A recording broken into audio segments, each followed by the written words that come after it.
Hey, folks, welcome back. Wow, that'll like punch you right in the mouth if you're not ready for it. That's got some, that's a little hot, if you know what I'm saying. Welcome back. My name's Matt. This is Crypto Heartbeat, and it's that time again. It's Steven Friday. It's episode 30. This is crazy. 30 episodes. Can you believe this? I was talking to my buddy Ray, which I do every single day. And I was like, what's so cool about this is, provided that YouTube stays around or we download these things, this is just it's a cool thing to document, whether people watch it or not. And I was thinking about, my kids and all the people I care about and all that. And I was thinking about my grandfather who was born in 1911. If I had like 600 hours of my grandfather talking about stuff, I'd watch it, especially now, he's gone. And it's like, and if I could just hear my dad talk, right, I would just watch it. And it's really interesting that we have that ability now, and it's cool. So I hope this is a blessing to you. If nothing else, at some point in time, it's going to be a blessing to somebody because they're going to be like, yeah, let's hear out what the old men had to say. So speaking of the old men and the handsome man, let's bring him in. Steve, what's up, man? Hey man, how you doing? I'm good. I'm good. I'm thankful. I'm thankful. How about you?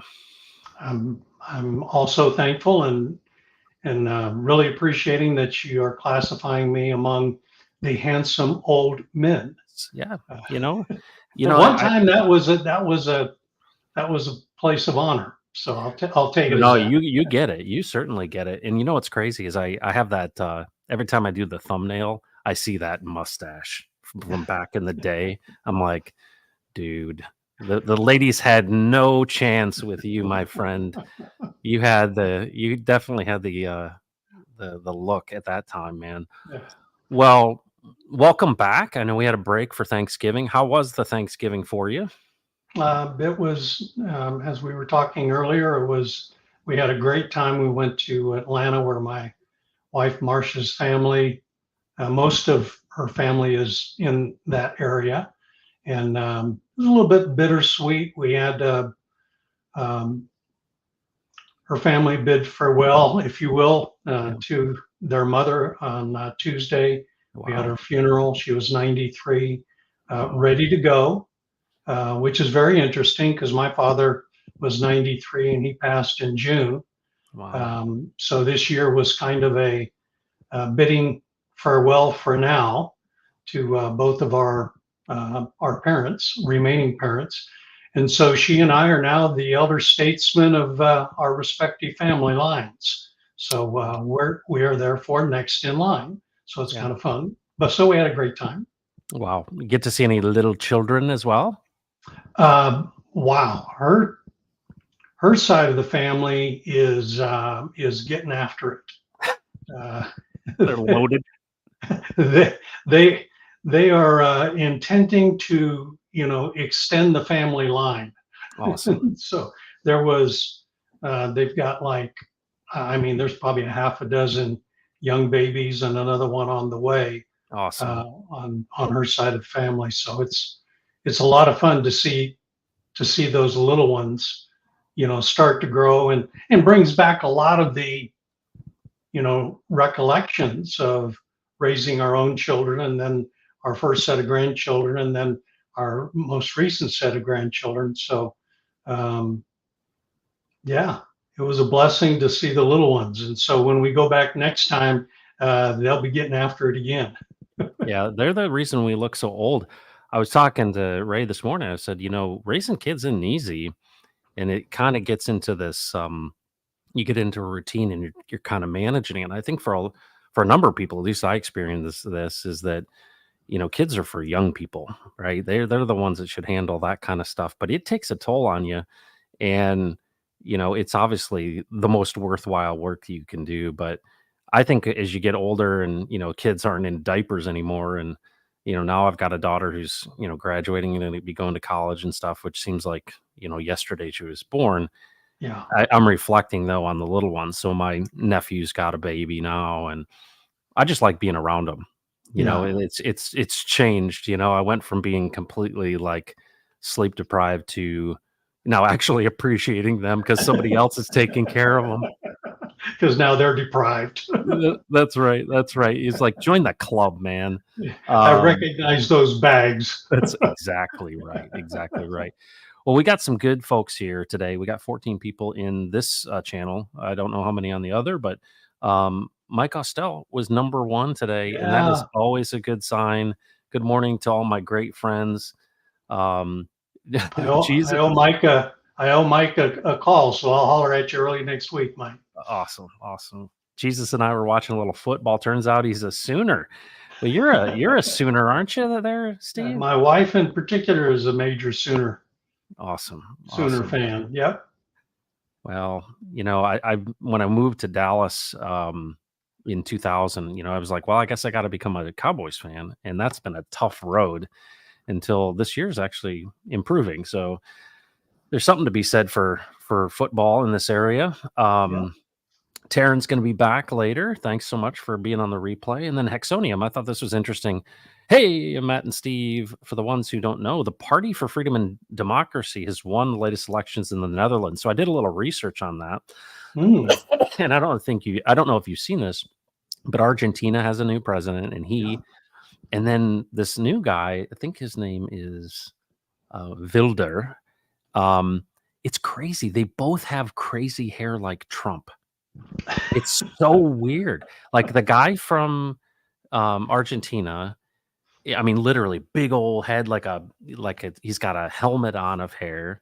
And then this guy Wilder, who is a far right guy from the Netherlands, um, has this. He basically is a version of Trump, and it's interesting how things, obviously this nationalistic populist thing and far right thing, real pushing back on immigration, pushing back on all of these regulations and all the, you know, climate craziness and how they were basically putting the, farmers out of business. And, you know, there's this, it's an ebb and flow. It's a pendulum that swings, but boy, it's swinging hard the other way right now because people are, really since the Charlie 19 have really basically said you've gone too far. And I think we're seeing that across the world. Any thoughts on that?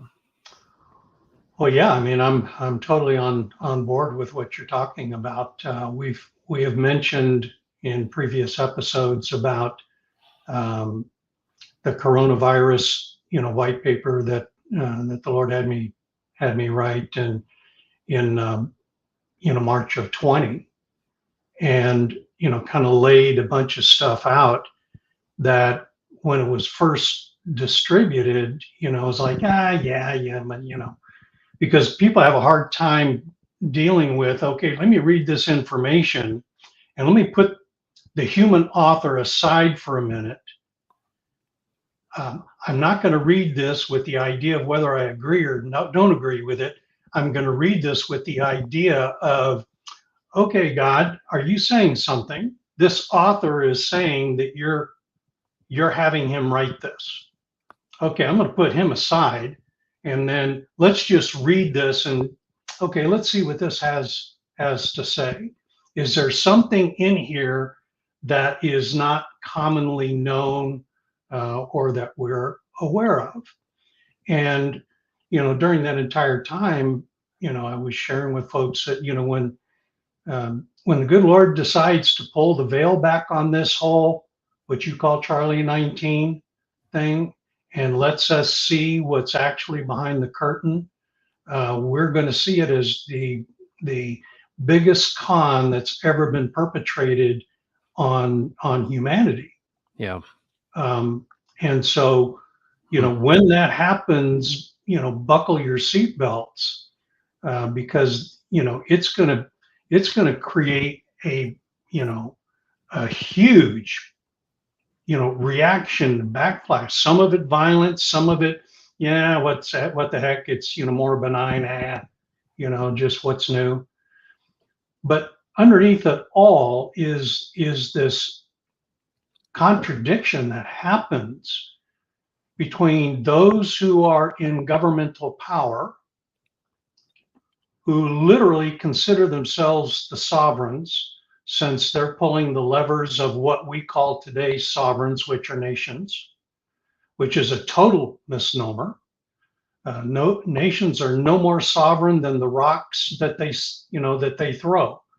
Um, and the people who are saying, wait a minute, we know that your job is to administer the functions of government, but that does not define you as the sovereigns Right. just because you want to rule us. And so the people are saying, look, we don't want to be ruled. Right. So you have this conflict that's constantly in play that forces one party or the other to either submit. One party needs to submit to authority, and the other one is compelled to submit to power. Yeah. And guess which one it is? See, those who are entrusted with government have to make the decision if they're going to submit to authority, which is vested in the people who are the real sovereigns, or if they're going to compel the sovereigns to kneel through the exertion of power. Yeah. Well, that's where we are right now. We are Yeah. right smack in the center of that dynamic. And we're seeing it happen everywhere. So we definitely are living in interesting times. And, and uh, the U.S. government is in a position where it's having to make that decision, perhaps more so than any others, because the American people, by definition, are the sovereigns. Yeah. They're in other countries, they're more by implication. But in our country, we are by definition. And so we are in a really, really interesting time. And it's fascinating how the instruments of control often are the very things that wake the people, the sovereigns up that say, nah, nah, nah, nah, nah, Mhm. we're not buying that. Yeah. And that's part of what I see. So that's a little bit of what I think Yeah. about Well, that. let me ask you this. If people were to email you, would you share that Charlie 19 paper with them? Well, if they're interested in it, of course. Okay, Yeah, I just wanted to make sure I got your permission to put your email sure, address up. Okay. sure. So folks, if you want that coronavirus white paper, which I think is incredible, if you want to get a look inside of this story, you can email Steve here at his AOL account. Dude, you're so old Yes. school, man. He's got his AOL account still, which is fantastic. And so just request that, just put in the coronavirus white paper into the subject line, and Steve will pass that along to you if you're interested. We got quite a few people commenting here, and I just want to say hello to them real quick. Yes. Um, some great folks. Um, Francis Powell, the David Lee. Yep. He's saying hello to everyone. David Lee. Yeah, Gert Wilder. Um, David Lee, all the way from southwestern Indiana. And one of the things that I think I mentioned before, just been continually praying for David and Stacy Lee and some amazing things that they're seeing with her health and everything. And you know, Wonderful. um, so yeah, we'll continue in that way. But we're with you, David Lee. Thanks for being here. He's supporting everybody. Cookie de chocolata. Hey fam, I'm Mhm. thankful to be here with y'all. Thanks for being here. Appreciate it. And then Crypto Pez all the way from Spain. Happy Advent, guys. Just over 3 weeks till Christmas, leaving Spain in a week to spend the festive season with the granddaughters. Nothing better, in my opinion, Yeah, than doing right on. that. So great to have you here. And then ZZ Tesco, this is Ray. He's in the Yeah. other room. He's in the other room. Um, Yo, Ray. Yo, Ray, what's up, man? Um, Robert Keller Jr. He said hello, by the way. Um, and then let's see here. Good to see you, Robert.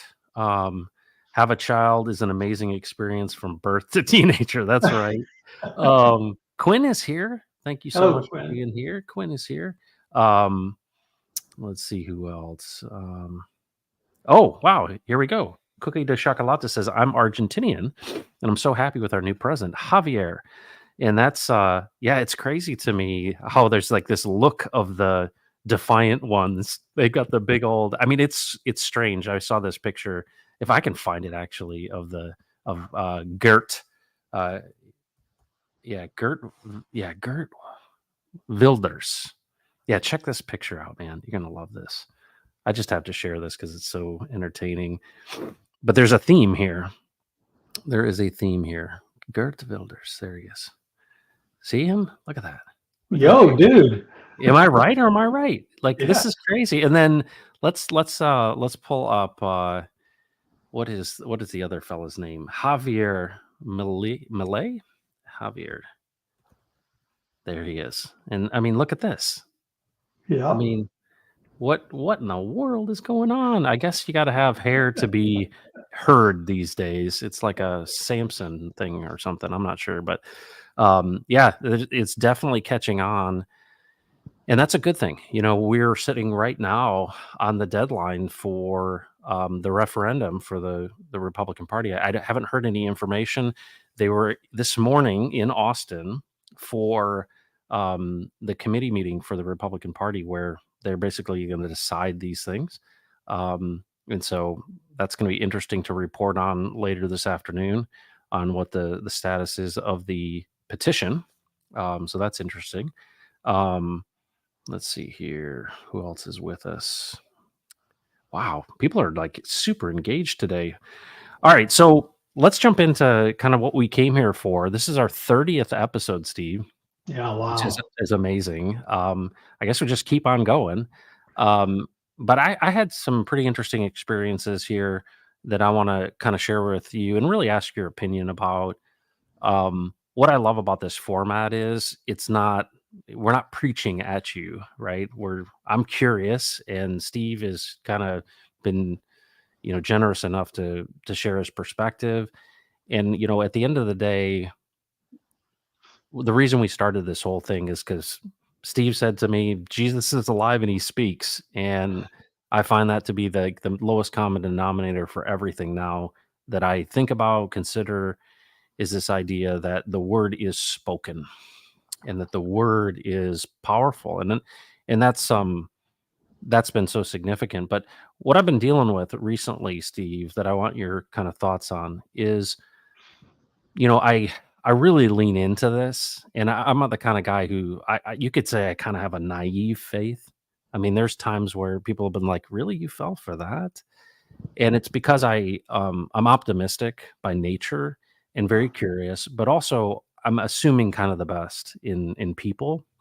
And with that, sometimes um, I apply that, and that's a part of who I am when I talk to Jesus, right? I'm like, "Hey, what are you doing?" And you know, I don't hear audibly from him. I feel like I do get some direction. And if I were to kind of characterize it in a dramatic way, I would say this thing's moving in a direction. It's almost like it's a lane, a road, and I'm at the wheel of this vehicle, and I'm crashing into every side of everything. I'm moving in a direction, but I'm like guardrail to guardrail to guardrail to guardrail. I'm still on the road. It's still moving in a direction, and the trajectory is identifiable when you look back. And you're like, okay, yeah, fought the lion and the bear. Yes, okay, you've been with me. I'm with you. I have that sense. But it seems like every time I think I figured it out, I'm like, oh yeah, this is it. And so let me use the Charlie 19 white paper, right? Very specific, definitive, clear communication, which I would say is like rock solid. And then me. I'm like, okay, on one end of the spectrum, we got clarity, and on the other, I've got kind of general trajectory and a lot of banging into the walls. And I'm thankful because I think it ends up where it's supposed to end up. Yeah. I'd prefer it to be a little less messy, but I don't know. Is it my lack of discipline, or is it just the very nature of he created you differently, Matt, and this is how he's going to do it with you? Or is it a journey thing, and that I could expect that it would become more clear ahead of time? Like, I'm thankful that every time I think I got it figured out, it's always better, and it's always more significant. It has more impact than I could have ever imagined. And it's generally a third way, but it's always forward. Yeah. So what are your thoughts there? Because it's a challenge, honestly, because it feels like such a mystery. Yeah. Because of it's so beautiful. Once you see it, you're like, oh my gosh, I could have never come up with that. and it's almost I his ways are not my ways, and I can't even comprehend it. Yeah. How should I process that, Steve? Yeah. I'll just offer a couple thoughts from, um, from my own experience, which is, all we can really do at the end of the Yep, day, right? right. Um, First of all, I know no more optimistic person than Jesus. Awesome.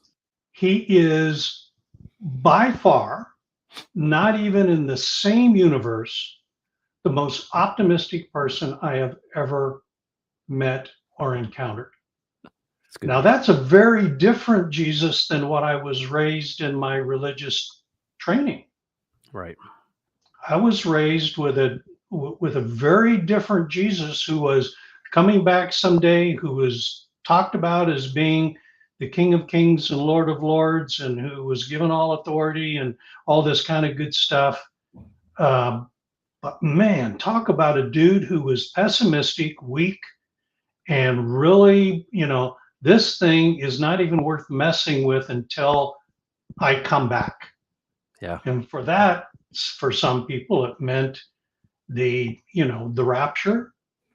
For other people, it meant the second coming of Christ. And so the point being that the Jesus I was raised with was not optimistic at all.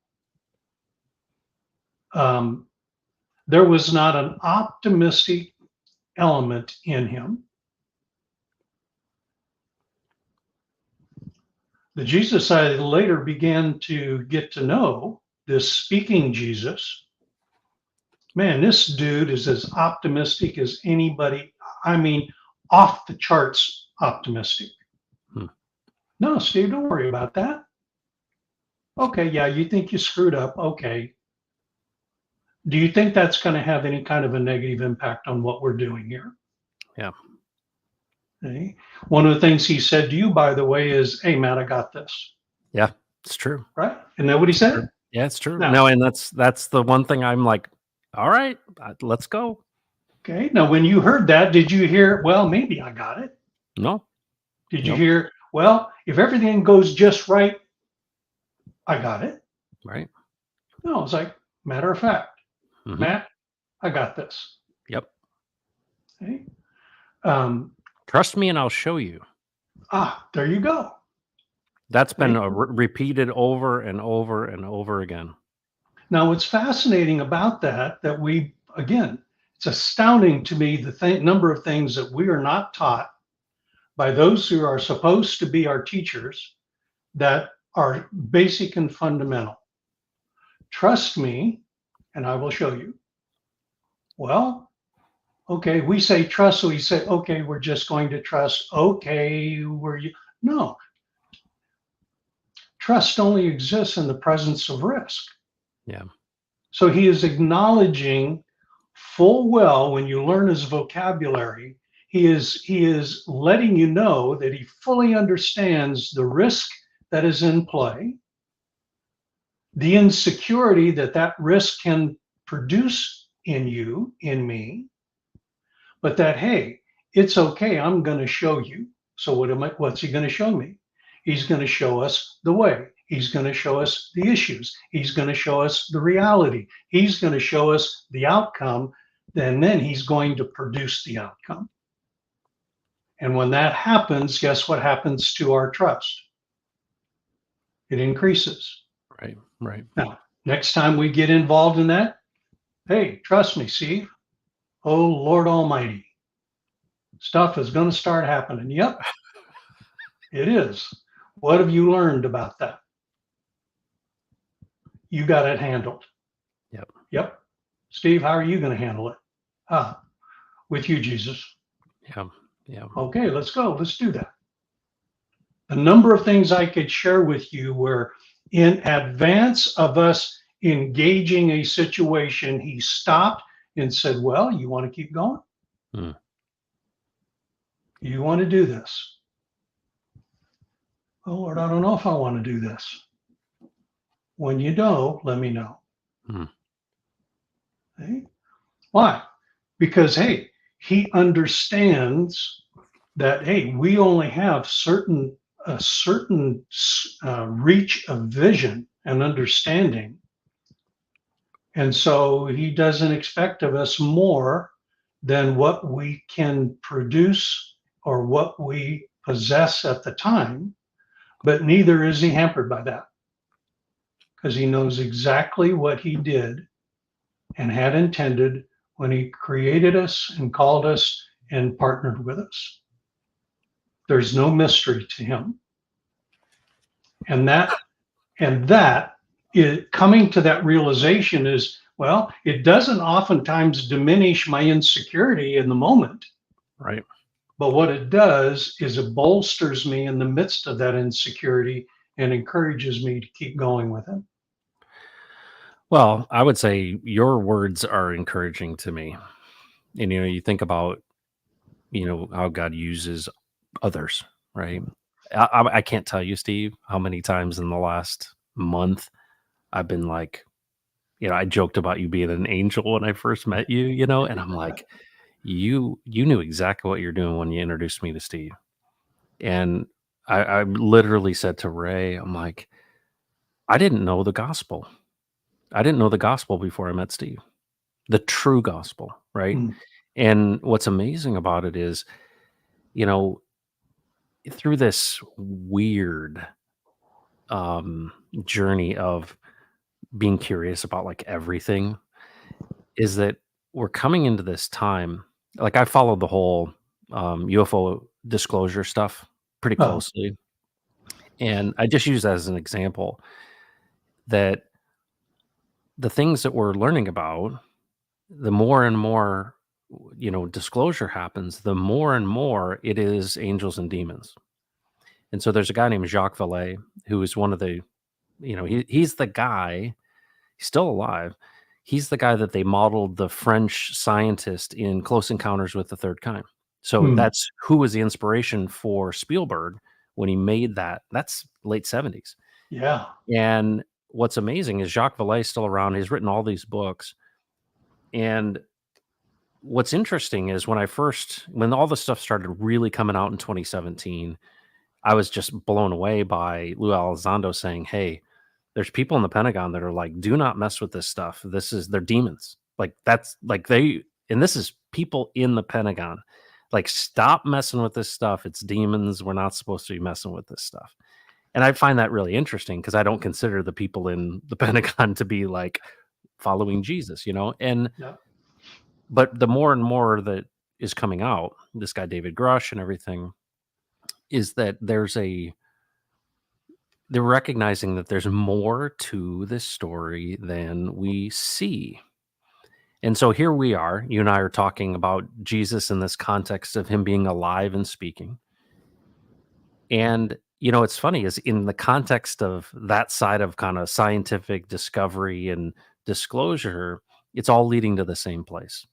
And it's surprising. The more and more the information comes out, the more and more we recognize that it's complex, but it's real.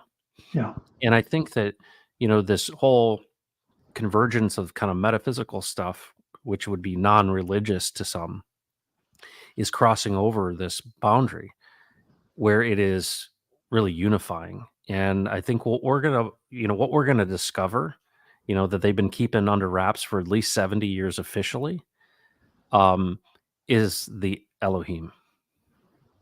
And I think what we're going to end up seeing is that what they talked about in the Dead Sea Scrolls of the Watchers, these I mean, biblical references to the Watchers is that there are, what we would call angels and demons are real, and they're not just, diaper wearing floating cherubs with wings, yeah, but it's real stuff, and that there's actually technology and there's very practical parts of all of this, but it's all in this context. And um, that's why, everything that I've, spent time with you learning is becoming so much more foundational to, okay, this is how the creation is structured.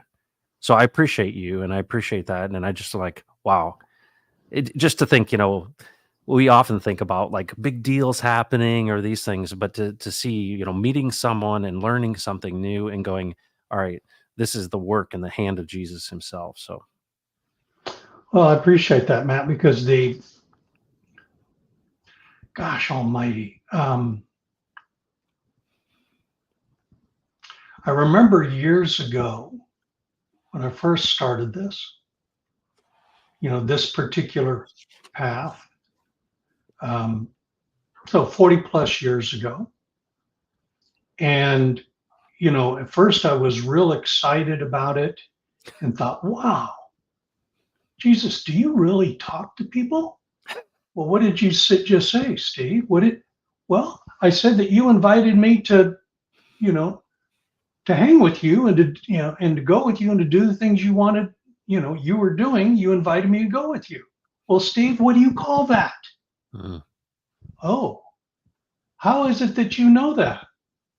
How is it that you can tell other people about that? Now, Matt, it never dawned on me the connection between my ability to speak it and his initiating the conversation. Doggone it, that's called talking. oh my, yeah, What a revelation. revolution. Yeah. Whoa, what a novel idea and concept. Yeah. Um, so early on, real excited, moving on, and then I just say, Jesus, if you would just tell me, I'd do it. And he said, well, what makes you think you do it? Mm, It was an assumption on my part. Well, of course, if you tell me to do something, I would do it. Okay, let's try it out. And he would start saying things to me. mm, Matt, I would not touch those things with a 1,000-foot pole yeah. because they were so bizarre to me on the one hand, and in the majority of the instances were diametrically opposed to what I was trained about how he and his kingdom operate. And I began to realize that, wow, you really do have to inch me into this thing.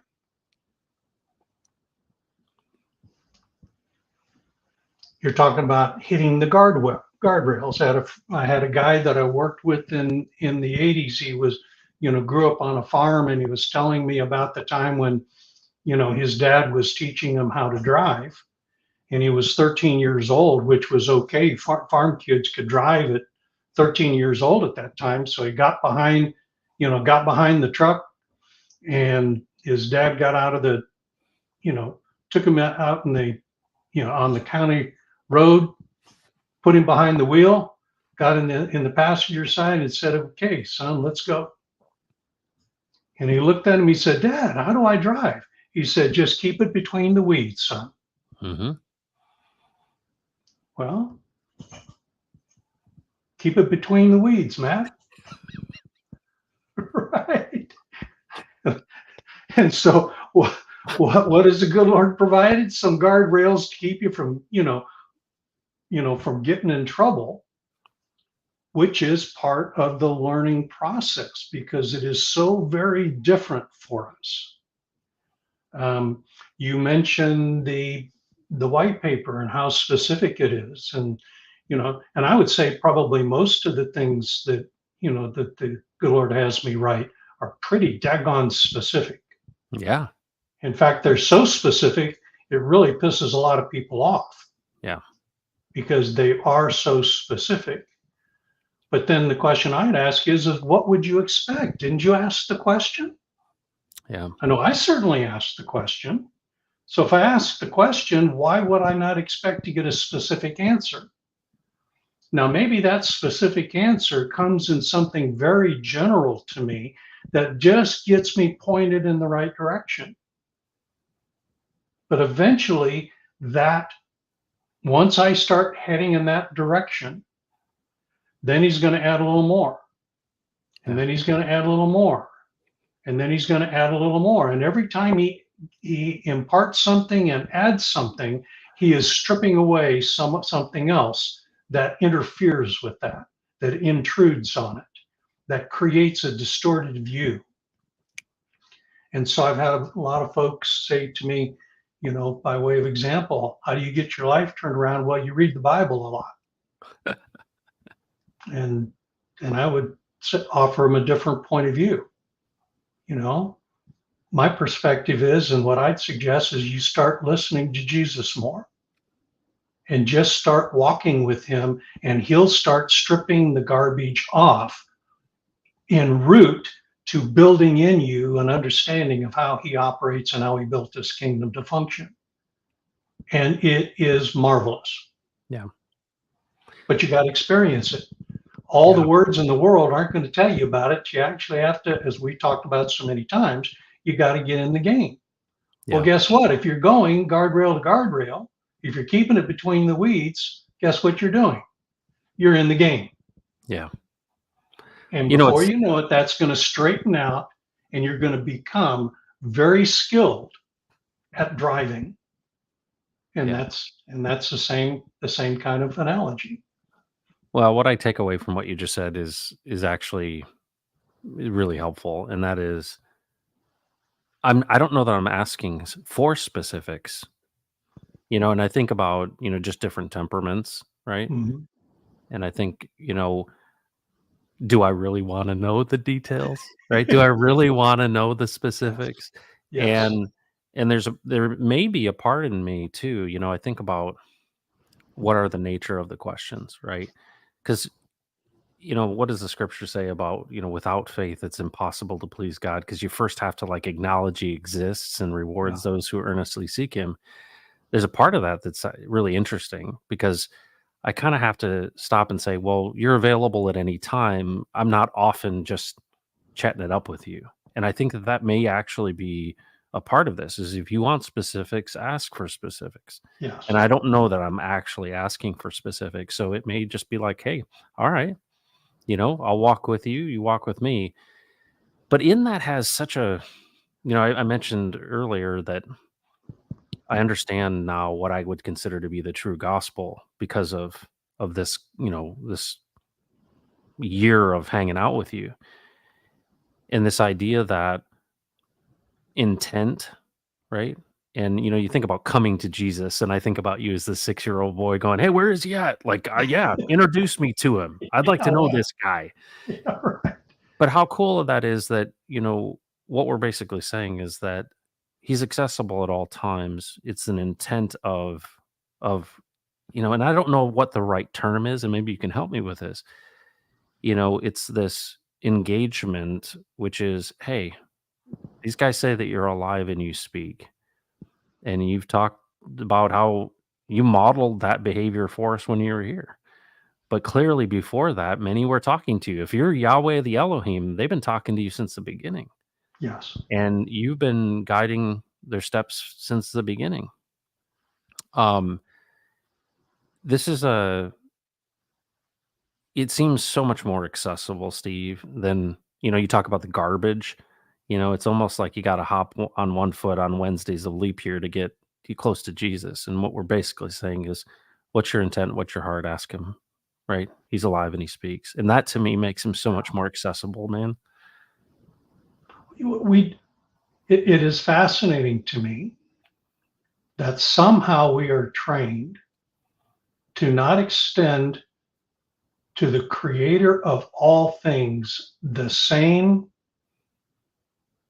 decency that we demand of ourselves. Yeah. I mean, what would happen if somebody came to us and told us that our children could no longer talk to us or us to them? Wow. That all communication had to be reduced to some form of writing or a document, Yeah. administered and mediated by another party. Could you imagine that? Well, guess what? We have some of that in the Child Protective Services stuff. Mm-hmm. And what happens to those who have been wrongly accused where that has happened to them, and the immense sense of violation that they experience and talk about that is so horrific, you would not want to experience it under any circumstances. And yet, we have somehow bought into that's the legitimate way that we're supposed to deal with our Father. A number of episodes back, you asked me a question about, is there anything that really concerns me as I look out over things? And my answer to you was, yes, we have forgotten how to think. Mhm. We no longer know how to think. Will somebody please just pause and think about that for a second? How is it that we buy into these things? Yeah. Now, some people will think that is an accusation of our stupidity. Well, that's not the intention at all. It is to say, how did I get here? How did I come to accept this way of thinking? I don't accept it within my family. I don't, in fact, not only do I not accept it, I don't tolerate it. See? If I want to speak with my children, I'm going to speak with my children. Mhm. My children are free to come and go and be with me as they please. And the more they want to hang with dad, the better. Wow. Guess what? How come I somehow think that that is a strange thought when it comes to God? It's Who super. trained me to think like that? I want to know that dude because I'm coming after him Yeah. and I'm calling BS on him. And I'm going to tell everybody else, look at dudes, that is not how this works. Well, and that's so let's camp out there for a second because I think that this analogy is super strong, right? So let's just imagine this in a very practical sense. Let's say you said to your kids, or someone did, if you want anything from your father, you need to put it in writing, and there's a box where you slip the note into, and we'll make sure he gets it. And I imagine, like the king, right? And the son who's far away, you know, we can't even fathom that, right? And you make a really good point. What is a loving father but one who's like, hey, what do you need? And there's scripture that talks about it. You don't give a kid, if you ask for bread, you don't give him a stone. Yeah. And I think what's really cool about this analogy is to say, yeah, it makes absolutely no sense that if you're a loving father, that your children, the heirs of yours would have complete access. And that, I think about my son and my daughters, like, I mean, if they're interested, Steve, I'll tell you, I'll talk to you forever. If you've got actual interest in this discussion, um, and that's really interesting too. I think about the way I treated my dad or my grandfather when I was in middle school. It was like I didn't want to have anything to do with these geezers, man. And I think about now, it's like, what if we just approached it the same way? What if Yeah. we made the assumption that God was a loving father, and that just like a human father that loves you would say, "Hey, you always have access, and you can ask me anything." And why would I give you a stone instead of, I'm not trying to make myself mysterious. Now, there obviously we live in a context, right? I don't see apparitions. I don't see the Father, if you will, in flesh. I don't see Jesus. Jesus has not appeared to me yet, as far as in the flesh. He hasn't walked through the wall. But it's interesting, just like I said with all the alien stuff, like we're coming into this understanding that there's more, like, substantively in the creation, everything from collapsing the waveform to intention to consciousness, that is speaking to this truth, right? That it's actually baked into the system.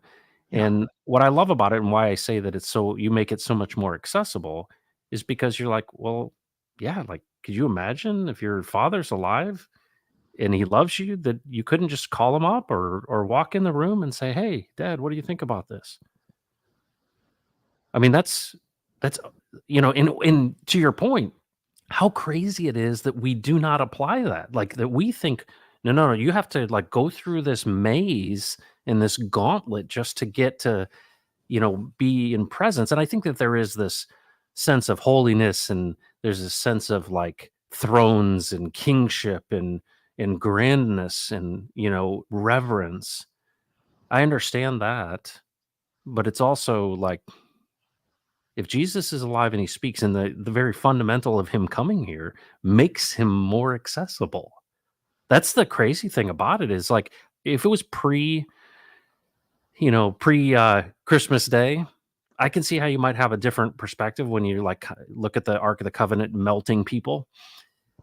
But post Jesus is like everything is, the veil's torn and you're like, we're right here. I'm right here. Let's walk together.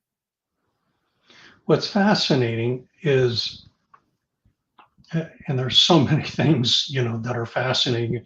Early on in our conversations, we would use fascinating and amazing and, over and over again. And, and finally you say, well, Matt, I wish I had a better word, but this is the best I got. Yeah. It's just plain fascinating that religion, in the name of taking us and making us accessible and acceptable to God, complicates the whole thing. And the older I get, and you can tell from some of the ornamentation here on my face and head that that is continuing to happen. Um, it gets not more complicated; it gets increasingly more simple Wow. and basic and fundamental and just plain simple, not simplistic, you know, not simpleton, but simple. It's not complicated. There was this message that Jehovah gave Jeremiah to speak to the people who found themselves in a time when they were worshiping Baal and the Ashtaroth, again, which we've written about some in the white papers. Um, and so they were going through all of these ritualistic things. They were making these cakes. They were doing these things, and presenting them to the Queen of Heaven, which is Ashtaroth, Astarte, um, Jezebel. Those are all names for the same being. And so he says, Jerry, I need you to go talk to these people. I need you to straighten them out. We talked last time about recalibration. Okay, I need you to recalibrate these folks because they're way off course here. Okay, what do you want me to say to them? I want you to tell them that when I took their fathers out of Egypt and into the wilderness, I did not instruct them about sacrifices. Now, if you spend any time reading the Old Testament and any of the history of Israel, um,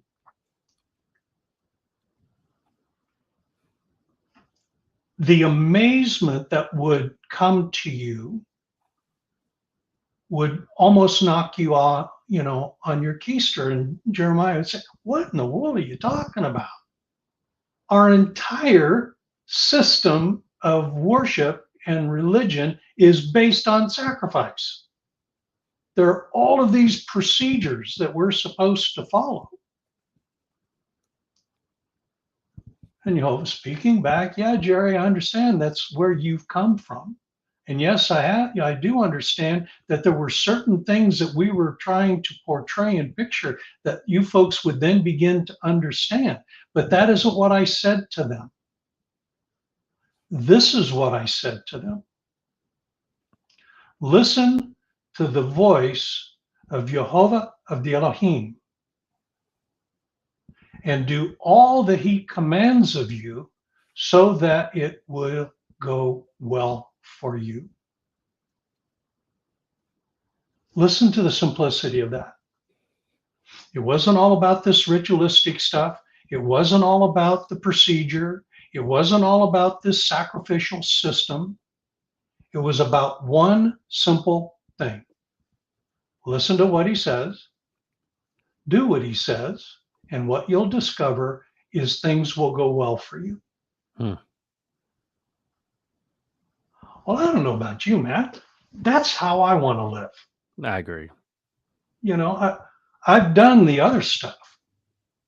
Yeah. I mean, I was a master at it.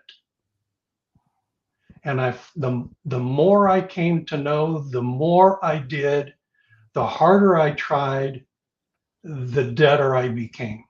Yeah. And it was like, man, something's got to be, this is not working. Hmm. Something is not right. And then some years later, then Jesus said, hey, man, you want to hang with me? You want to go for me? I got people I need to send, Hmm. to speak for me. Are you interested in doing that? You interested in working with me? Man, am I ever. I Wow. didn't even know what I was saying. I didn't know what Yeah. he was saying. Yeah. I just said, okay, let's do it. Let's do it. And here we are 45 years later. Yeah. Yeah. Well, and that's the amazing thing. Wow. It's so, I think about Ray said the other day, he says, I'm like reading, I'm seeing the Bible in a new way. Like when I read it now, I'm seeing all these new things that I hadn't seen before. And when I hear you say that, like, hey, listen to him and do what he commands you to do. Well, how interesting these really poignant moments, that we've always pointed out, like the temptation coming out of the wilderness and him literally, man does not live on bread alone, but out of every word that comes out of the mouth of God. And then, the transfiguration to me is one of the, like the biggest exclamation points on all of it, which is like, this is my son, listen to him. Yeah, And then I think about my yoke is easy, my burden's light. Well, that's that simple thing. Hold on. yeah, If this is going to make my path straight, if this is going to be something that'll go well with me, well, then everything kind of folds into that. And under the context, like if you kind of start with like Jesus is alive and he speaks. He's not a dead Jesus, he's alive Jesus and he speaks. That the word is spoken. yeah, And I think that that's the thing that has been, recently I've been really kind of kicking around is what is the word of God? Well, the word of God, because I process all this stuff with Ray like every single day. I always reference him. But this morning we're basically saying that, here we'll talk about the prodigal son. We'll be just chatting. We don't have the Bible open. We're just no, talking about it. And he goes, what's really interesting? Right? That's it's like this discussion, Steve. What's really interesting? It's like the other brother who was at home. And we start having this discussion about it. I'm like, yeah, that's really interesting. Okay, so not we didn't have a Bible open, no, right? It's Ray's words, which last I checked weren't scripture, but he was relaying something to me that was really helpful. Like I was like, oh, I hadn't seen it that way before. Well, what makes the vibratory noise from his lips hit my ear, go through my meat sack, and basically go, huh, what makes you go, what, that's a really good perspective to have and to understand. And I think about that. I would attribute that to the spoken word of Jesus. And you think about the transfiguration. This is my son. Listen to him. And then when he described who this counselor would be, this Holy Spirit counselor would be, he's going to remind you of everything I said. I'm like, Yeah. so when I listen to you, Ray, or listen to you, Steve, share a perspective, and the air vibrates to my ears, and I go, huh, that potentially the Spirit of God, this one who will remind me of everything Yahweh of the Elohim said, is this process by which the word becomes flesh. Yeah. Like literally in me, the spoken word. And I think what's really amazing is, you know, I've listened to a lot of like 3-part sermons in my life, right? That had a good alliteration to them. I can't repeat them, Steve. Uh, You uh, know what I'm saying? And I think about this and I go, there's times when I'm, at an hour at church and I don't pick up what they intended to put down. But then Rayo mentioned something about this and I go, huh. And that's actually kind of the fun mystery of it. It's like we're just so used to the context that we're in, we don't realize that revelation is coming constantly. And that's to me the amazing thing about it is that it's like you do have to acknowledge he exists. You have to acknowledge that he speaks. You have to acknowledge that he's alive and he's not historic Jesus because you can't come to him otherwise. You said this before. It's like, how do you get into the game? Well, you kind of got to enter the field. no, that is exactly right. I mean, hey, it is again, using our fascinating word, it is fascinating how many times we have, particularly those who've grown up in church and, you know, um, regardless of the denomination, they've heard these particular things. Um, by the way, I see your camera just went off. Did you go bye-bye too? No, my audio's here. Okay. I just have a camera issue. Okay. No worries. Um, and we've heard all these things. We just haven't connected the dots because we've been told that they mean something different. What you just described with you and Ray, is our Mark chapter 4, Yeah. experience where he who has ears to hear, okay, do you have ears? Yep. Okay, here's the divine decree. Let him hear.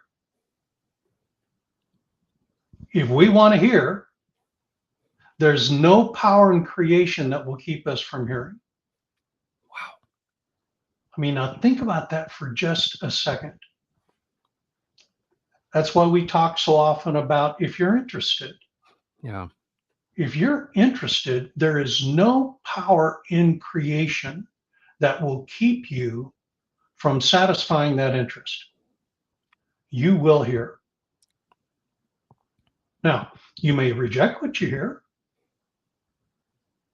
That's your prerogative as a sovereign human being, one to whom the prerogative of choice, the authority of choice has been given. If you want to rule in your life, determining that that is not something you're interested in, guess what? You have the prerogative to make that determination. Hmm. But no power in creation will keep you from hearing if you're interested in hearing. Let him hear. Well, look at this. Crypto Pez says, when the lockdown came, I felt a massive black cloak fall over me. I knew it was evil. Yeah, I went in the garden and prayed and wept. I heard, don't worry, everything will be all right. A still small voice. And you think about right that, on. hearing, like literally hearing and saying, and what's interesting is I can totally relate to that, and it's funny, like all of the older people in my life that were, I think about my grandmother, she would say that. She's like, yeah, you just gotta shut up, man. Listen. You learn a whole lot more with your mouth closed than when it's running. Um, Yeah. well, hey, there's the great optimist at work. Yeah. Yep. Hey, it's going to be all right. I got this covered. Hmm. Just follow me. Just hang with me. Yep, there's a bunch of crazy stuff going on there. You need to understand that the game is real, that this isn't child's play. If you want to be in the game, get in the game. There's some stuff that's going to be pretty hairy along the way, but don't worry about that. I've got you covered. We've got this. So, all right, we're coming into the second hour. If you can believe that that's been an hour, Steve, it blows me away how fast this stuff goes. So let me, And I'm going to move a little bit here while my yeah, son, I keep thinking I've got this sun issue covered and I don't. So I hope this isn't too distracting with me moving around. I think it's the theme that you can't get away from the sun. That's the theme. There's Um, the thing.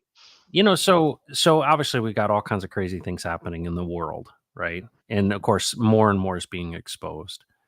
And you can go down rabbit hole after rabbit hole of crazy stuff these days. Yeah. Everybody's back and forth between what's true and what's not true, and all these things. And obviously, even more of a reason why you would be like, hey, maybe the architect of this whole thing would be a good person to listen to, because there's a lot of craziness going on. But I specifically am thinking in terms of, and this is, think about what this means. And I think we've talked about a filter as a metaphor. Yeah. The rich young ruler, he asked Jesus, what do I need to do? And he's like, so often, we're having to let go of things that may be impeding us. And you hear stories from Jesus about it's harder for a rich man to get into heaven than a camel or whatever it is to go through an eye of a needle, right? Yeah. This idea that there's a narrow gate. And I'm really fascinated with this idea of, if there if the souls of men are eternal,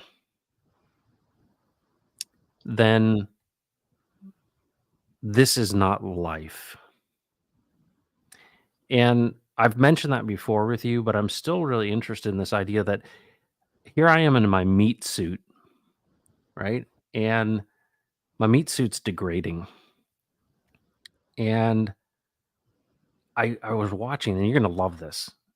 So I was watching this former he's longtime military guy. He's in the Air Force. And prior to the moon, them wanting to go to the moon, they didn't understand the effects of G-force, and they were Mm. trying to figure out what was going on with rockets. And so they would use a centrifuge, right? So they'd put a guy in a pilot, and they would test how many G's can he handle before he blacks out.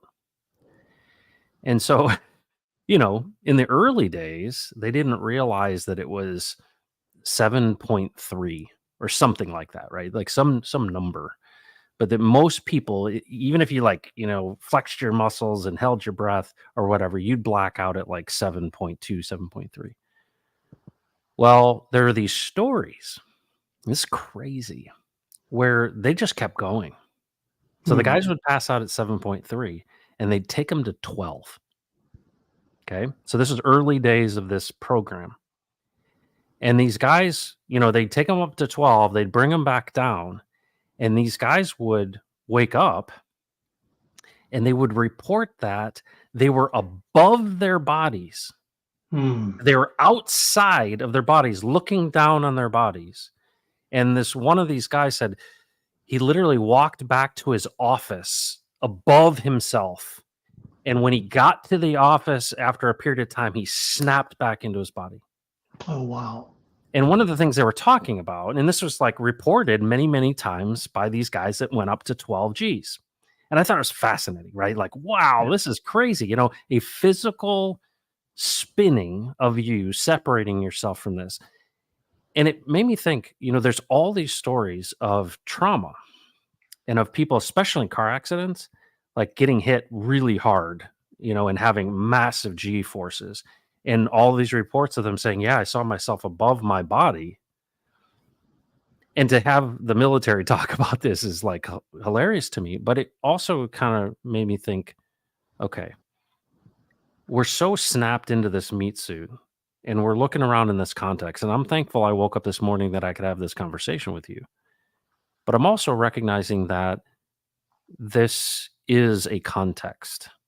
And you said many, many times, why did God create? Because we are locked into this system unless we're going to like spin ourselves around. And it's so short, Steve. And here you just went to a funeral, and I think about my dad and all these things, and it's like so temporary, even though we hold on to it as if it's all there is. And we talked about it the other day. And so, what I'm trying to kind of like square in all this stuff is Jesus is sovereign over all things, and he is accomplishing what he's going to accomplish. He set out from the beginning, whether it's in the garden and going, "Hey, remove this cup from me." He's like, "Hey, this is what we planned ahead of time. Let's go through with it." Up to this moment right now, Yeah. that it's in a context that is not the whole story. And I feel like so many people have been told that this is the best it's going to get. They don't have the context that, hold on a second, maybe this is, and all of the things that I read in the scriptures about like the demons going into the pigs or whatever it may be. How should we, we hold on to this life so much, and we think of it as so concrete. And I feel like what we're starting to learn is that it's all kind of leading to the same spot, in my opinion, which is there's so much more to the story than we know. What are your what is your encouragement? Because there's people who are dealing with cancer, there's people who are dealing with all kinds of ailments and issues and fear as it relates to death and to the temporariness of this life. What would you say to people like that are dealing with that stuff? Oh, wow. I know that's a lot. Well, and because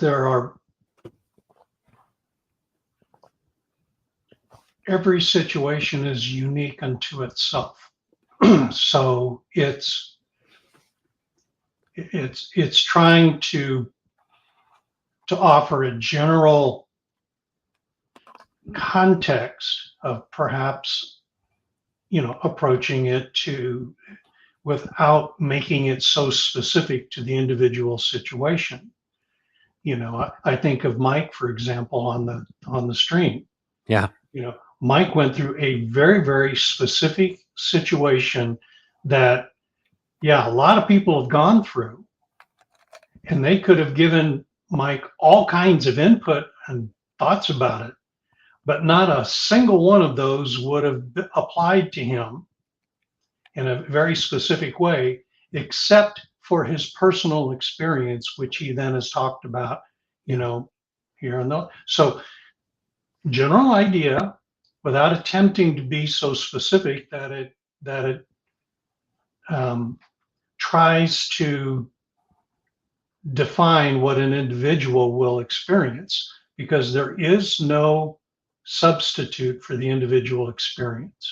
Yeah. Mike will carry that with him forever.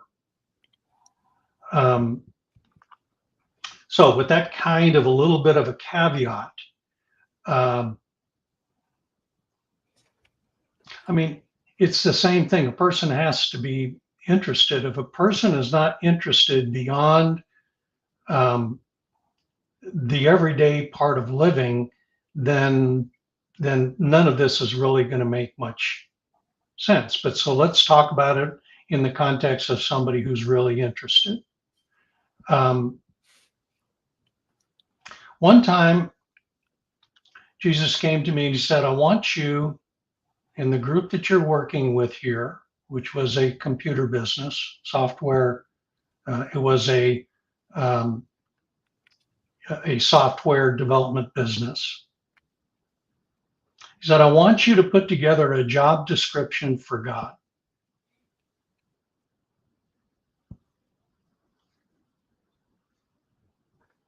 You want us to put together a job description for you? Yeah. Well, how do we do that? Well, if I told you, then you wouldn't be putting it together. So I want you to put it together. I want you to take some time as a group to think through this. If you are the one, you guys are building job descriptions all the time when you hire people for a role. So God is a role. The supreme being put together. If you were the one charged with hiring the supreme being, what would the job description look like? It took us a month every day for an hour specific, and then talking about it throughout. We just sit down and just start writing stuff down. And then we took a period of time to look at it and evaluate it. This thing probably took us, I don't think I'd be exaggerating to say 4 to 6 months by the time we got it all put together. And one of the attributes of God is that he would have to be the same regardless of the situation or circumstance or attitude. That the situation, circumstance, or attitude would have no bearing, have no effect on his position and person of God. Let's think about that for a minute. I don't know what it does for you, but that mere thought started answering a whole lot of questions for me. What we want God to do is to remove all of the adverse experiences in our lives so that we can be spared the difficulty and trauma that particular experience produces in our lives. And from God's point of view, it is no, once you do that, you deprive them of experiencing me in that situation for who I actually am. You talk about a friend who went through that very thing. He went through cancer that the rest of us would be terrified about, would run from, and he says, no, it was the greatest thing that ever happened to me. Why? What I would offer is because he experienced God in the center of that thing most traumatic, and it paled in comparison to him. Hmm. So that's one thing I would offer, that the nature of God and the person of God, the role and position of God, is that he is bigger than any situation we can ever find ourselves in. And we only discover that when we enter into a situation that is way bigger than us. Hmm. It's at that point we start seeing the massive nature that he possesses that dwarfs anything that we talk about or can experience. Paul calls it momentary light affliction. He saw that contrast. And until you see that contrast, you can't experience it. Mike experienced it. Hmm. He talks about it. I'm getting ready to get my chest cracked open. I don't have any idea what's going to happen. I don't even know if I'm going to wake up. What's going to happen with my mate if I don't wake up? What this, what that, what the other thing? And what did he experience? If you were to tell you the story, he felt this amazing presence of Jesus with him that dwarfed all of that. So that's the first thing. No matter what the circumstance or situation, God is bigger than that, and he'll show it to you if you're interested in seeing it. The next thing I would probably offer is that came out of this experience of putting together the job description, is that whatever he created had to achieve exactly what he intended, which meant that any circumstance, situation, power, force that encountered it that his creation had to be self-cleansing. It had to be able to deal with that, to experience it, deal with it, and then cleanse and purge it out of the system. It had to be self-cleansing. Well, guess what? I've experienced that in my own life. We mentioned it just a little bit ago. Probably everybody here that's listening has experienced it. When you follow him, guess what happens? You start experiencing this self-cleansing dynamic. Okay? In the religious world, you have to go jump through all these hoops. You got to repent. And some of the key words are, repent, study, change your behavior, do all of these various things. Well, in the context of the New Testament Bible, the Pharisees were the supreme examples of following that behavioral pattern. And Jesus called them whitewashed sepulchres.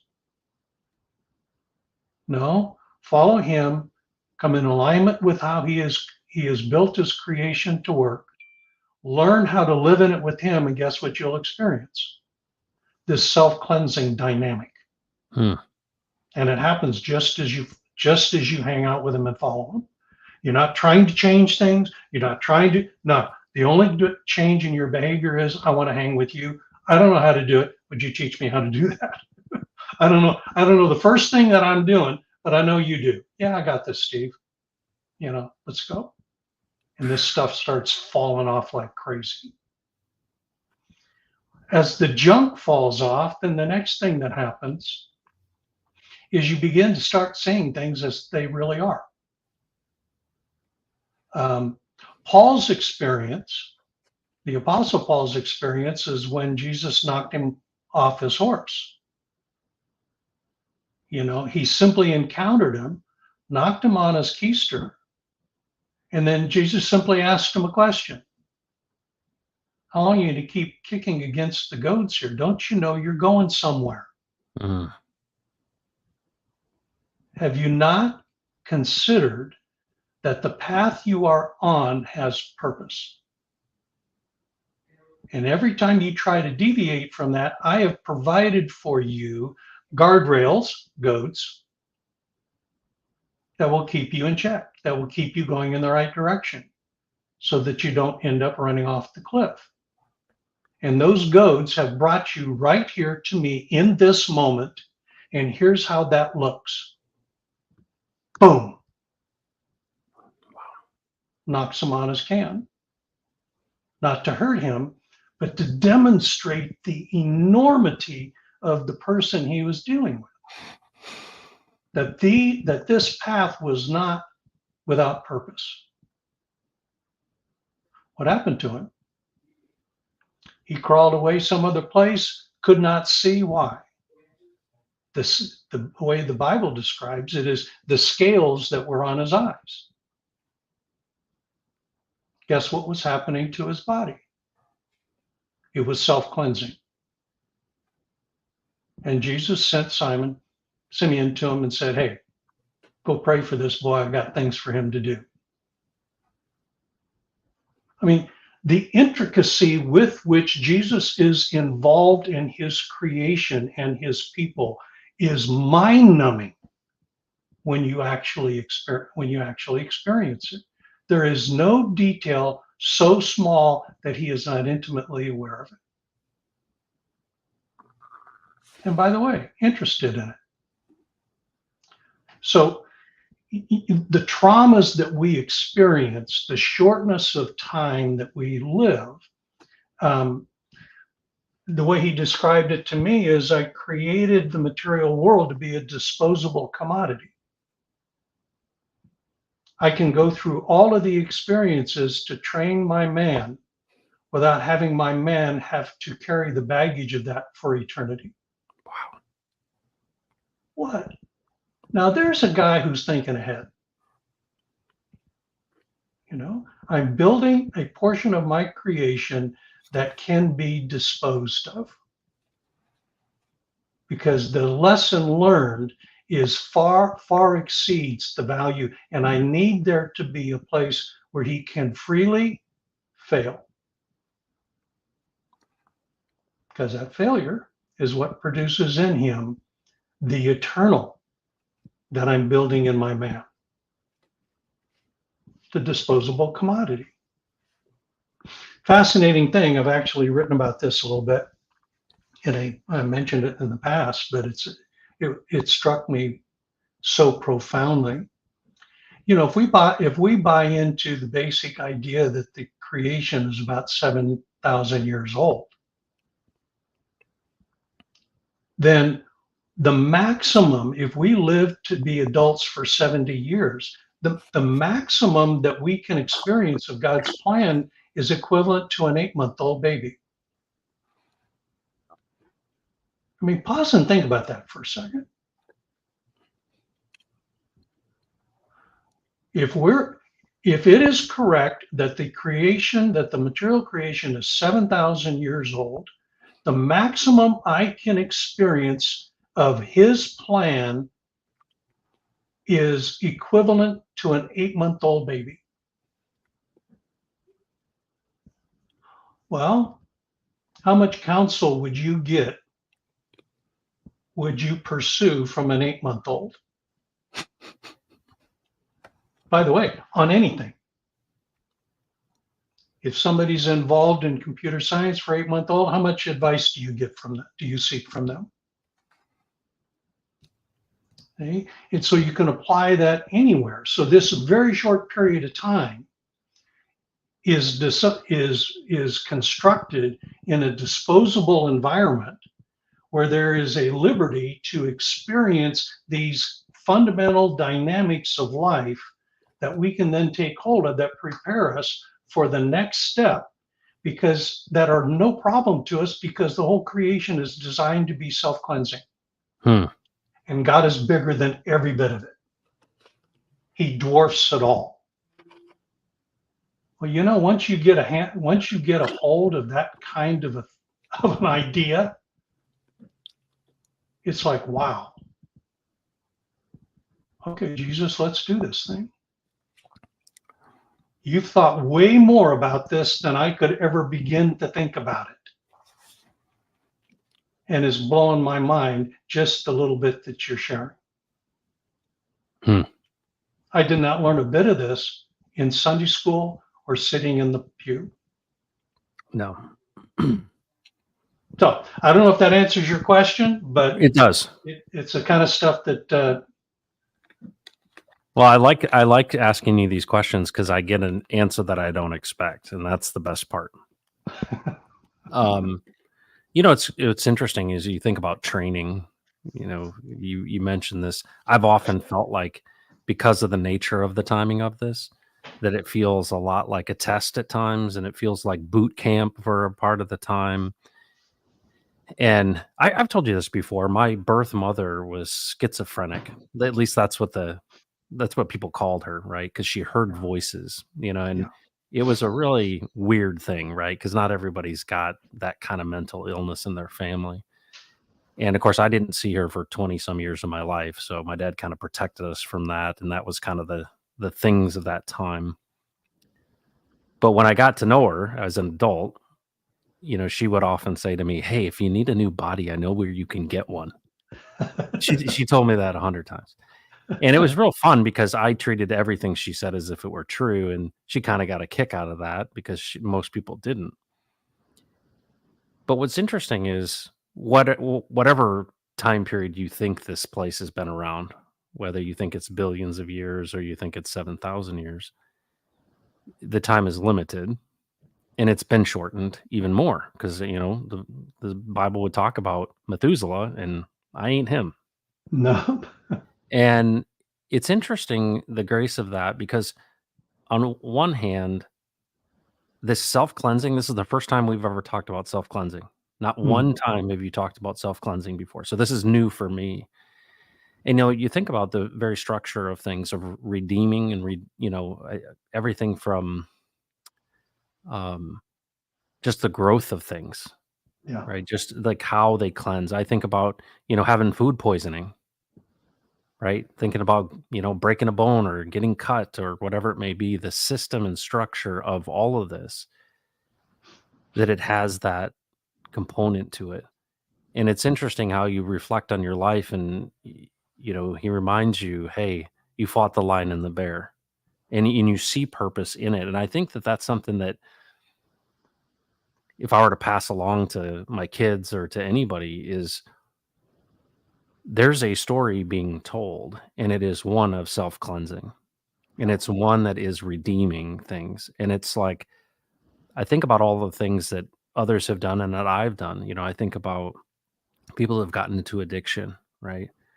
And, you lose hope to a certain point where you're just like, I got to numb this because I can't handle it. It's just too difficult for me. So I'm going to kind of numb myself to this experience. And it's really interesting that no matter the circumstances, and I think that that's what I'm taking from this whole time with you today is there's nothing that he's unaware of. There's nothing that he can't handle. There's nothing, and there's been allocation Yeah. in the created process for these things. I was thinking about trauma. I have a buddy who's a trauma surgeon. And one of the things he said is, people will come into the emergency room yelling and hollering, right? And if you've ever had, I don't know if you've ever had your back thrown out. I had my back thrown out one Yes. time. I could not get to the bathroom. Yeah. And I literally like cried. I was in such pain. I would, like, needed to use the bathroom and I couldn't get to the bathroom. And it was the most hopeless, painful feeling.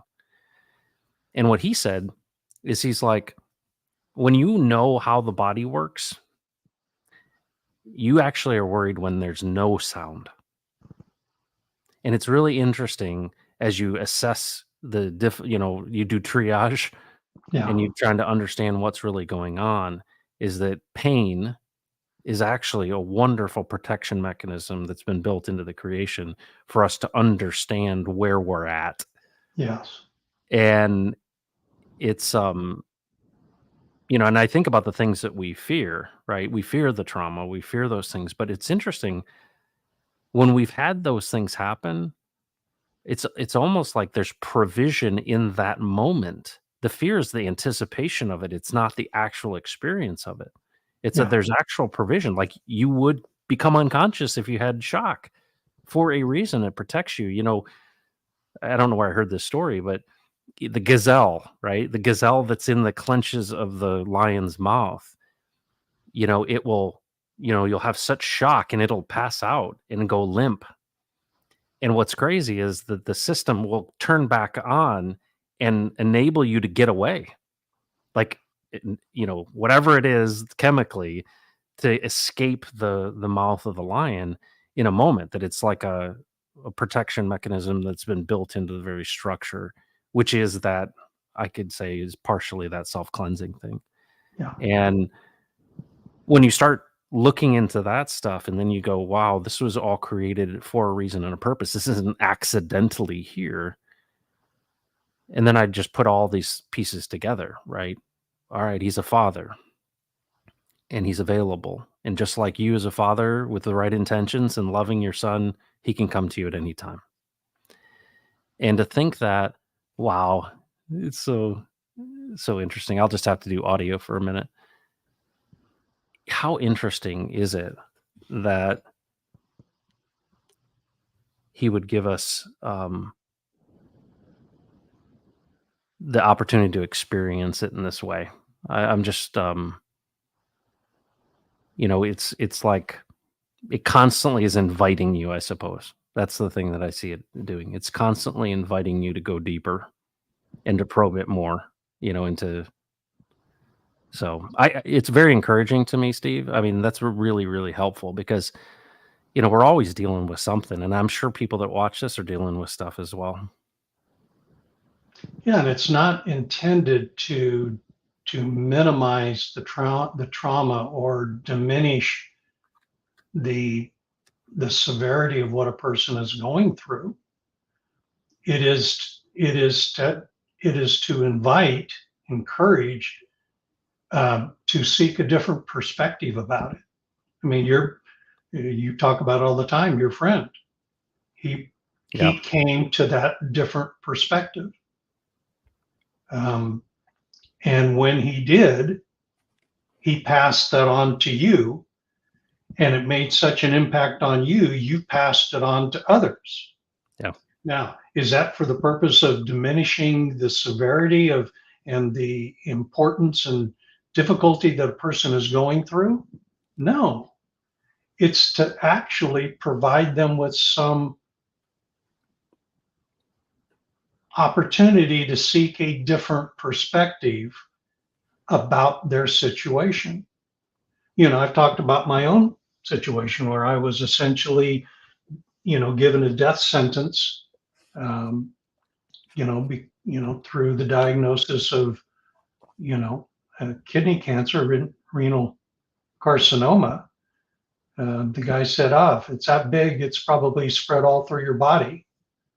And so I'm sorry to say that. Um, but I would start making plans. Let me tell you what, that is not flipping good news. No. That's not something you say, hey, honey, guess what I heard today? Let's break out the champagne. Yeah.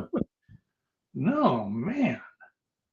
Um, but for me and where I was, the way that Jesus walked me through that, and I've described it on some of the other, episodes. And one of the other episodes is that, okay, Jesus, is this a sickness unto death? Is it over? Because that's what I'm being told. Is it over? Do I need to start putting everything in order? Because I'm not going to be here much longer. It's my time. Well, that can be an inquiry for which you have no expectation of an answer.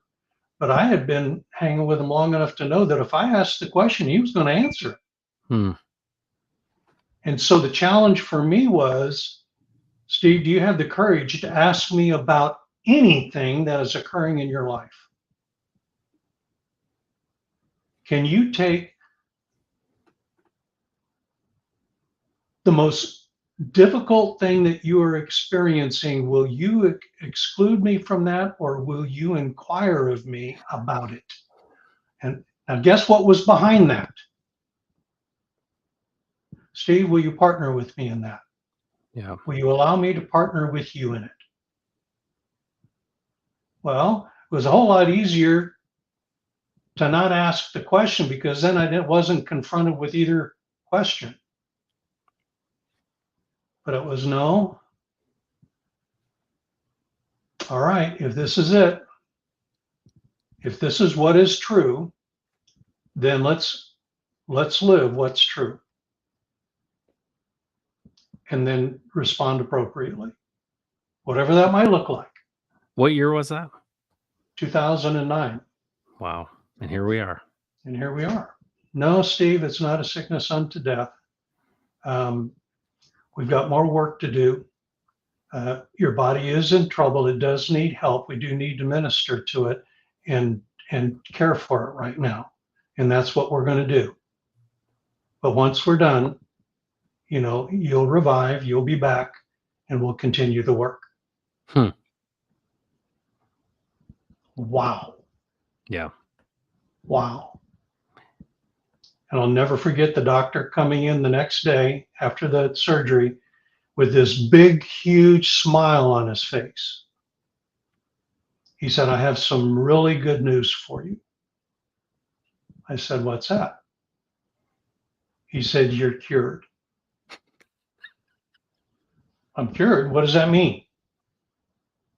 I mean, do I need to come back and get radiation? Do I need chemotherapy? Because before I went to sleep, I was thinking I had, you know, cancer that was spread all the way through my body. And he said, no, it wasn't. It wasn't a cancerous growth. It's known as an oncocytoma tumor. It was extremely large.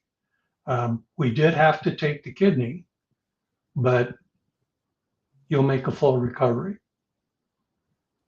And so here we are, 30 episodes later. That's right. That's right. Wow, Steve. And it should be an encouragement. I learn something every time, and then I'll rewatch these and I'll learn something else. Here's the big takeaway for me already is I don't know that I'm including him in everything. Hmm. Hmm. I mean, I have this conversation a lot of times when I'm driving with him. I'm like, only you have the authority to speak to me, right?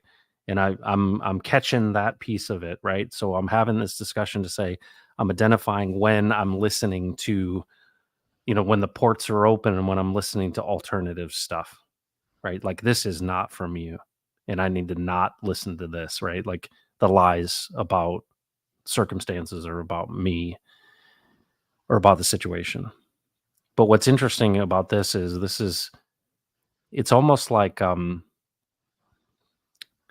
he'll speak if spoken to in some respects, right? Giving you the choice to go and I think a lot of times the way that I've been trained is that, you know, you don't wanna bother the king with this.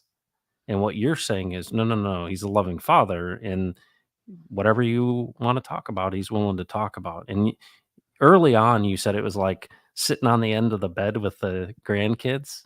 Yeah. And I'll be honest with you, I don't know that I have included him in everything. And it sounds like to me, you've spent more time including him in all this stuff. And it's interesting, is like, well, you have not because you ask not. And it makes me think about so many things in scripture that talk about, well, how would someone know what you're struggling with if you don't tell them?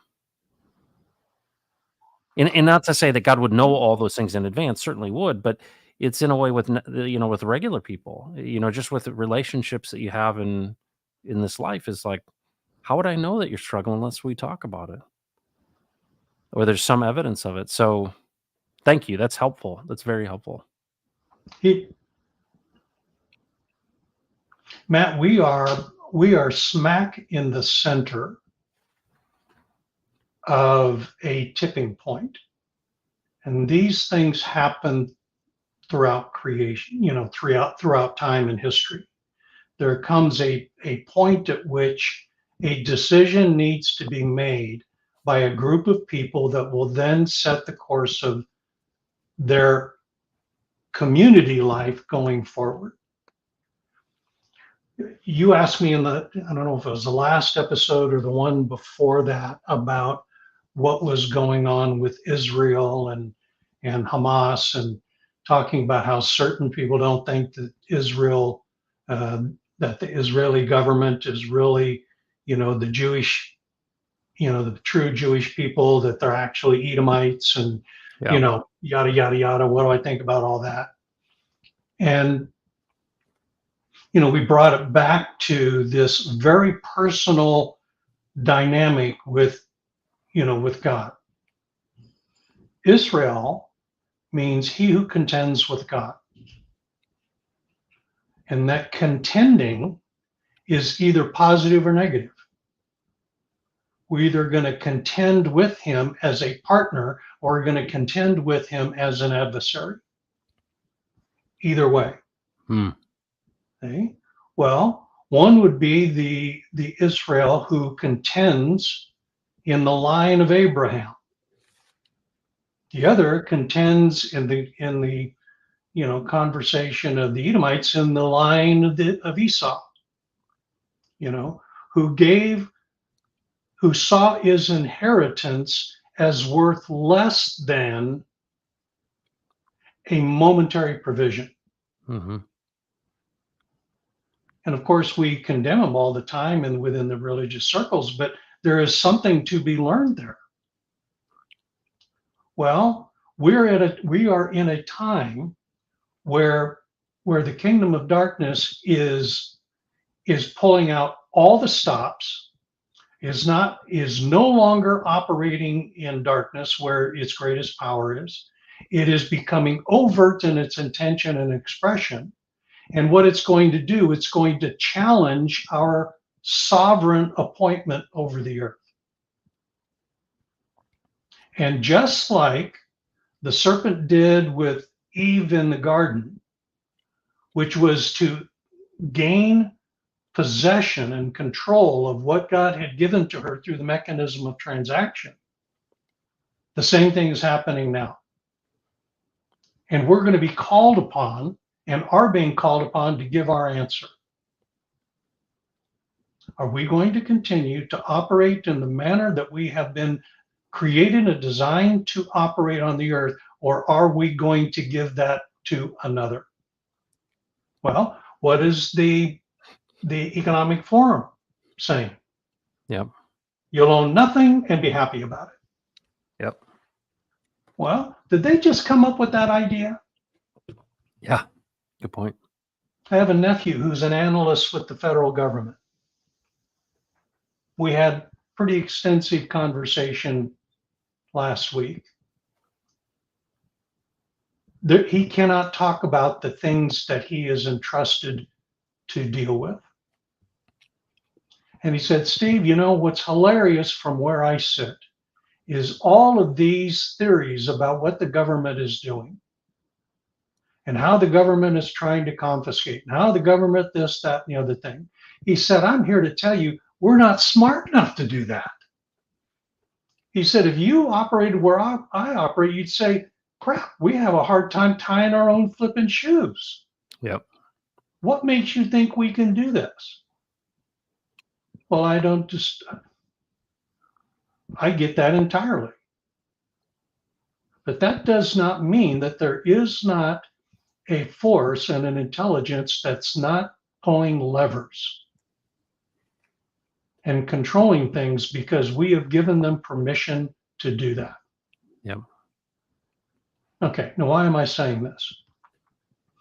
All the things that we talk about over these 30 episodes, these are just not spiritual conversations, at least not from my point of view, and I don't think from yours. This is very, very practical stuff. And our decisions are going to produce not only our reality, future reality, but that of our children. And I would encourage folks, change the way you're making your decisions. Start considering a different way of making them. Okay? I think you'll be happy you did. Well, the irony of all irony, Steve. So Rat Food himself came in right when you said there was a tipping point, and he said, I know today isn't a Texan stream, but anyone wants some incredible news. Yesterday was the last day to collect signatures for the Texas petition. We passed the signature threshold, which is huge because looked like it was going to fall short. It will be in the hands of the legislature this weekend. So this is what's interesting is no one has used this provision before because no one's ever thought that they could get 100,000 signatures. And that has happened, which is a big deal. Huge deal. Yeah, it's a huge deal. Now, the question is, are there going to be shenanigans in the legislature? Because what happens is this is the Republican primary and there's a committee. And if you have enough signatures, they have to honor the rules. Yeah. But to your point, who and how you're making your decisions, I'm sure there can be ways that people would try to block this stuff. So, one, awesome and well done for the Texas nationalist movement and the folks that have been doing this. There clearly are other things to happen, but this is a big development. I mean, this is something that, last 3 years they've been talking about, and for it to get over this threshold is unique because, when I was at the Texicon, there were a number of people who weren't really familiar, with all of because they came for different reasons. And it's a big moment. If this actually gets on the ballot, even though it's a primary, it becomes something that it's never been before. In the past, everyone would just say, "Ah, that's just a bunch of loon birds," and this becomes really interesting now. So, Rafoon, thanks, man, for sharing that information with us. But interesting that it was like right when you said tipping point, it's like, bam, here's the news. So, breaking news on Right Side Up with Steve Sachs. That is awesome. I mean, and hey, to me, it also weaves right back into what we began with, is that the nature of those who are in charge of government want to rule over the citizenry. Yeah, What make does the them subject. citizenry want? Yep. What does the citizenry want? To not be ruled. Yep. So there is this conflict. Well, here you go. Now we're going to see where where this all plays out. Well, There's yeah. if I can share this, I know I'm probably talking more today than normal. Um, Here's a fascinating thing. Back to our fascinating word that speaks right to this very issue. Um, Jehovah was talking with Ezekiel, and he said, "Zeke, you people are in trouble. And let me tell you what I've done. I've looked everywhere. I have scoured the land looking for one person who would, and the vocabulary is, who would build the wall, which in those days was a mechanism of protection, and who would stand in the breach, take their stand in the breach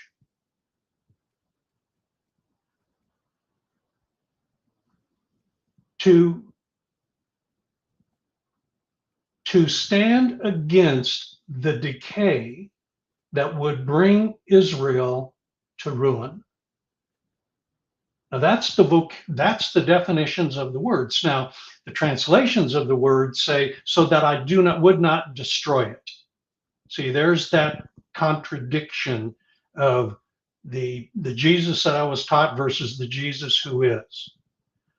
That he said, "Listen, I've scoured the land to look for one person who would build the mechanism to protect Israel, who would stand in the breach to take their stand against the decay that would bring ruin to Israel." And here's what he said: "I was not able to find even one." Wow. It's going to be interesting to see what the legislature does with those signatures. And if there are any who come together among those 100,000 who will stand up and say, "We will not accept anything but compliance to the wishes of the people. Amen. We have made our will known." Yep. This is not up for discussion. This is not up for debate. The people have complied with the requirements they set in place. Now the legislature, who is there under our authority, now must comply likewise. You place us under compliance, you must likewise be under compliance. And so it'll be interesting to see if there will be any who will stand up to begin to contend with Jesus against the decay that is leading us to ruin. We don't have to go there, but we will go there if we don't stand up. Yep. So I find it interesting, all of these things starting to weave together from where we started this morning. Yeah. Totally. Wow. Whew. I mean, what an amazing time that we're living in. I mean, we could talked about the beginning, these guys in the Netherlands and Yeah. Argentina and these things that are happening. I just appreciate the perspective, because what's been helpful for me is this idea of who are the sovereigns, and who are the subjects, and the language and all that stuff. Because you're right, this is extremely practical. Yeah. Understand where you stand and who you are. And you know what's funny is I think probably in the first episode, the first conversation I ever had with you is you've forgotten who you are. Yeah. And even the definitions of the translations, misleading us. Yeah. Who are you in me? And I keep coming back to this idea that once the prodigal son came back, he understood the nature and character of his father. And in that understanding that was financed by the father, he received authority, the ring. And, I think about that as we talk about the very granular detail of just like, hey, you can share anything with him. Yeah. And then you think about that, well, then there's intent and purpose.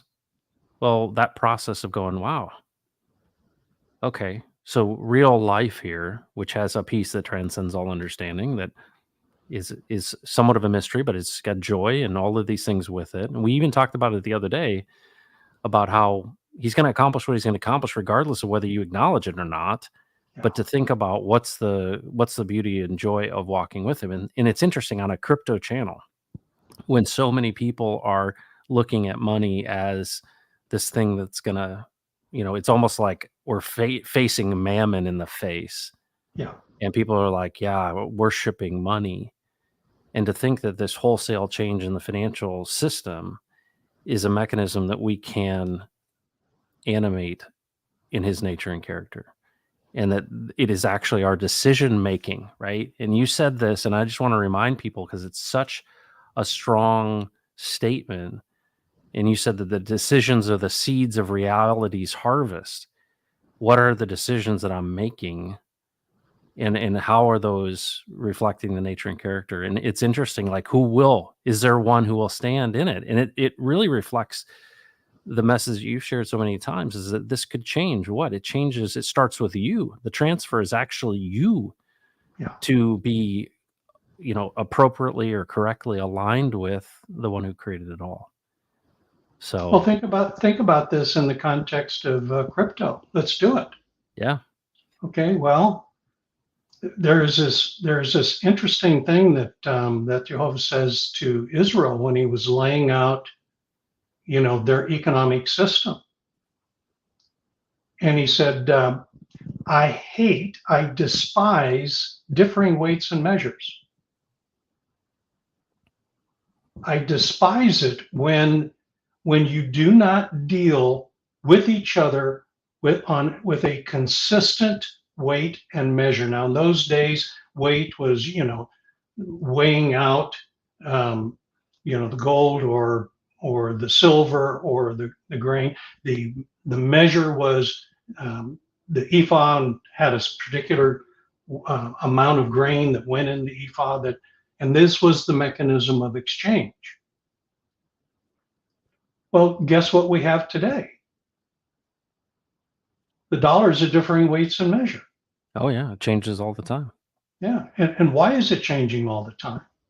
So they got their thumb on the scale. They got the thumb on the scale. It is literally a traded commodity. And traded commodities have to be volatile in order for the traders to make money to extract their portion out of it. Which is stealing from someone else. That's exactly right.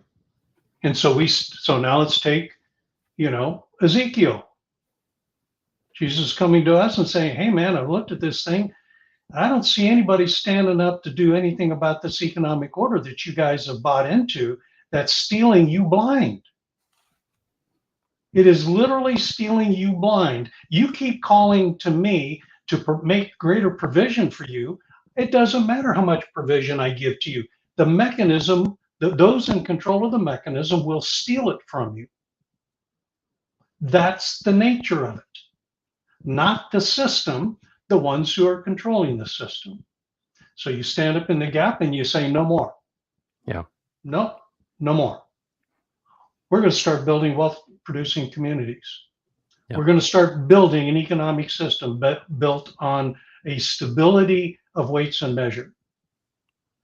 What we're going to do is we're going to say no to that and we're going to say yes to this. Oh, What is the purpose for yes? To empower so as to mobilize. What is the purpose of no? To protect. We are going to protect those who are being exploited and extracted from by building a wealth producing communities built and based on a mechanism of exchange that is reliable, consistent, is no longer volatile. It will grow in value. It will not Yeah. Well, and vary you down. know, it's crazy. This very tokenization of communities, this concept, right? Here we are talking with England, right? The Yeah. England Constitution Society. We got Texan, Ophir, and I'm sure more and more and more to come. What is this Texan community but a wealth producing community that's based on an immutable contract on the blockchain that does not change? And what's interesting is you're right. It's standing in the face of incorrect in inappropriate weights and measures. And that's a really interesting example. And I think it's important for everyone that's watching that understands what this, DeFi crypto thing is. It's much bigger than what you think. It's not just, oh, what's the meme token of the day? No, what are immutable contracts on the blockchain but code as law, meaning it does not change. And to think that that's something that is aligned with something that, or isn't aligned with something that God hates. And that's really interesting. I never really put it into that context of saying we are building a community of people who are coming together and they're essentially contributing their proxies for labor, right? They're extending their private property into a common pool that is immutable. It doesn't change. And in that, building a wealth producing community that's not based on a shifting of weights and measures, meaning, the current economic system that's, fractional reserve banking is, they just basically change a database record and steal right from your pocket. They literally through inflation or through taxation. And it's interesting. Yeah, it's interesting that connection and what a mission, that's our mission in Infinite. What we're doing with tokenizing these communities is building these healthy wealth producing communities. Well, the community has to recognize that they're the ones animating it. It has no value unless you participate and you take responsibility because, I can only do so much. Rags can only do so much. And, that's the thing about Richard Hart in this thing is, people have taken responsibility and they actually see it for what it is. And I love that we're adding a new um, facet of understanding to that. So, Steve, we have reached our limit. We get there quick. Yeah, yeah. It's crazy. This has been really fantastic. Once again, of course. Um, David Lee says, the journey with Jesus has been my greatest adventure and is still beyond my words and wonder daily that I'm grateful for. Well, that's Yeah. fantastic, man. Yeah. Right on. Identity Box is like, no more. There's no more. Um, um, yeah, that's interesting. The connection that's important, I think, between blockchain and God is the truth. It's neat to see. You think about Jesus coming in and tipping over the tables, changing that economic order, or what Lydia and the servant girl, and casting out the demon, if you will, or casting out the spirit. Of Apollo. Yeah. Changing Apollo, changing the very nature of the economic system. And what does it take, right?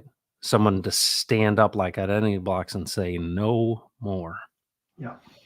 We're done. Steve, thanks so much again, man. I learned something. Successful. I picked up something from you today, Steve. Thank you very much.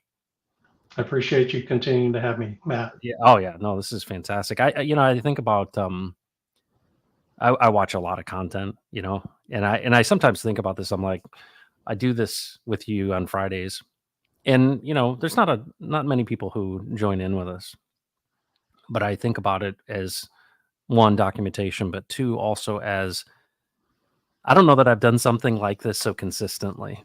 Hmm. And I really like that fact that we would have this kind of discussion because it models something that I think is happening in many places, this engagement, but very few people are doing it, you know, out front, and if we were trying to do this before the internet, we'd be like, what, in like the town square or something? And like, hey, Yeah. come listen to us talk to each other. So it's really cool that we have this opportunity. So thanks, Steve, for being willing to do that and your generosity of your time. And yeah, it's a tipping point. If we are at a tipping point, we are. Awesome. Thanks, Steve. Thanks. Have a great weekend, everybody. Once again, you spent 2 hours with Steve Staggs. Episode 30 is in the books. Wow. That's like 60 hours of content. It's really fascinating. And I love to go back and listen to these things. Um, what a big day. So congratulations to the TNM and all their efforts to reach that threshold of signatures for the Republican primary to have the referendum on the ballot. We'll see um, how things go. I know that today is a really big day. There's been meetings of Republican Party committee in Austin today and tomorrow. And so I guess we'll see probably on Monday kind of where things are at. But we'll celebrate each thing as they come, and we'll trust in the Lord with all our heart, right? Lean not on our own understandings. Folks, thanks for joining in again today, and take care of yourself, and don't mess with Texas and all these other communities that are building healthy, wealth producing communities. Take care, everybody.